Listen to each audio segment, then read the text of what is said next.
नमस्कार, स्वागत है आपका भूमिका भास्कर में। मैं साक्षी गुप्ता। आइए चलते हैं खबरों की ओर। रतलाम जिले के शिक्षक परसराम कपाड़िया द्वारा दिवंगत आश्रितों व सेवानिवृत्ति शिक्षकों की समस्याओं को लेकर पद यात्रा संघ लोटन यात्रा कुबेरेश्वर धाम सीहोर से 25 दिसंबर को निकाली गई। इस यात्रा का भोपाल में कमला पार्क में संकट मोचन हनुमान मंदिर में समापन हुआ।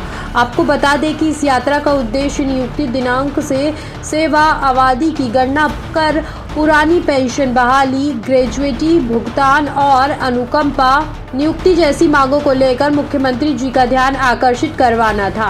अध्यक्ष श्रीमती सुधा शर्मा के नेतृत्व में पद यात्रा में सेवानिवृत्ति शिक्षक व शिक्षिका सम्मिलित हुए। यात्रा में शिक्षक परसाराम कपाड़िया द्वारा रोज 8 दिन तक 8 से 10 किलोमीटर की यात्रा लौट कर की गई। इस लोटन यात्रा में शिक्षक परसाराम की पीठ, कमर, कोहनी पर छाले भी हो गए, लेकिन उन्होंने अपनी इस लड़ाई को बंद नहीं किया। इस यात्रा में मध्य प्रदेश शिक्षक संघ के ब्लॉक सचिव दिनेश जायसवाल, बड़ावदा सहित जिले के कई शिक्षकों ने भी यात्रा में पहुंचकर अपना समर्थन दिया। जायसवाल ने बताया कि यह किसी संगठन की यात्रा नहीं थी, यह न्याय यात्रा उन कर्मचारियों के लिए थी जिन सेवानिवृत्ति कर्मचारियों को प्रति माह 350 रुपये पेंशन मिल रही है, उनके साथ अन्याय हो रहा है। इस लोटन यात्रा को प्रदेश के सभी पीड़ित शिक्षकों का भरपूर सहयोग मिला।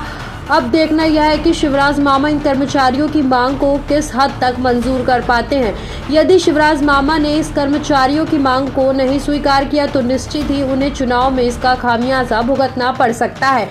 भूमिका भास्कर, जिला ब्यूरो, सिलेश सकलेचा की रिपोर्ट। आप इस यात्रा के साथ चल रहे हैं, इसमें मदद कर रहे हैं, आपका परिचय? मैं दिनेश जायसवाल, जावरा ब्लॉक से मध्य प्रदेश शिक्षक संघ का सचिव हूँ और मैं इस यात्रा के साथ हूँ। यह यात्रा कुबेरेश्वर धाम से भोपाल तक लोटन यात्रा निकल रही है। इसमें कुछ लोग व्हील चेयर पर भी है।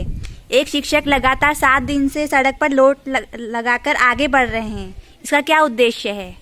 यह यात्रा जो एनपीएस से पीड़ित लोग हैं, जो अभी सेवानिवृत्त हो चुके हैं, एनपीएस का काला सच दिखाने के लिए, आम पब्लिक को एनपीएस का काला सच दिखाने के लिए यात्रा हो रही है।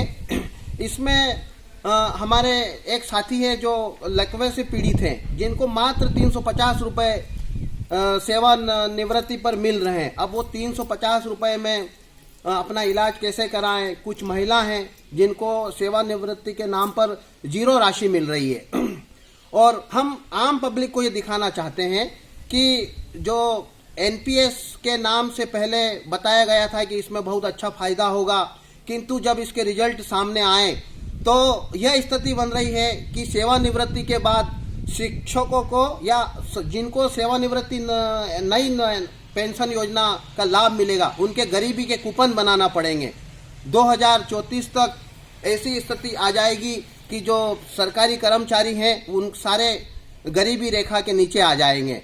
इस यात्रा का यही उद्देश्य है कि आम पब्लिक में, मीडिया कर्मियों को यह बताया जावे कि ये एनपीएस जो सरकार ने लागू करी ये कर्मचारियों के खिलाफ है, इससे इनके साथ बहुत अन्याय हो रहा है। हमारे एक साथी परसराम कपाड़िया लगातार 6-7 दिनों से सड़क पर लौटते हुए जा रहे हैं। इससे मीडिया का बहुत और आम पब्लिक का बहुत हमें भरोसा मिला है और यह बात, इसका काला सच पूरे मध्य प्रदेश में क्या पूरे भारत में सामने आ गया है। मैं परसराम कपाड़िया, माध्यमिक शिक्षक रतलाम।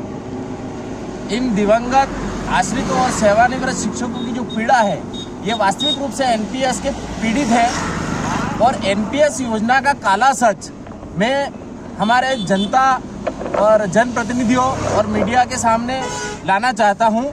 इसलिए ये सब जो पद यात्रा निकाल रहे हैं, ये सब दिवंगत आश्रित और सेवानिवृत्त है। इनको किसी को 350 रुपये पेंशन मिल रही है, किसी को साल भर हो गया 000 पेंशन है और किसी को मतलब एक 767 रुपये है। इस प्रकार से उनका बुढ़ापे में जीवन निर्वाह नहीं हो सकता है।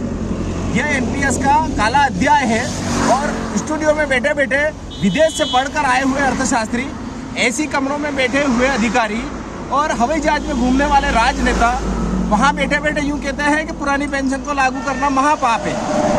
हम कहते हैं कि हमारे सामने आकर बैठिए, जोड़ घटाव करके हम बताएंगे कि पुरानी पेंशन में देश के खजाने को लाभ है और एनपीएस के द्वारा देश के खजाने को चपत लगाई जा रही है। ये हम माननीय मुख्यमंत्री जी से निवेदन करने जा रहे हैं और माननीय प्रधानमंत्री जी से निवेदन करने जा रहे हैं कि आप बार बार ओपीएस को देश के खजाने पे बाहर बता रहे हैं, झूठ है, महाझूठ है। बस यही हमारा उद्देश्य है। लेकिन इसके घर की ज्योति जो पिताजी थे इनके, वो इनको छोड़ के चले गए। इनके घर में अब ज्योति बुझ गई है, रोशनी बुझ गई है। इन्हीं से आप पूछिए।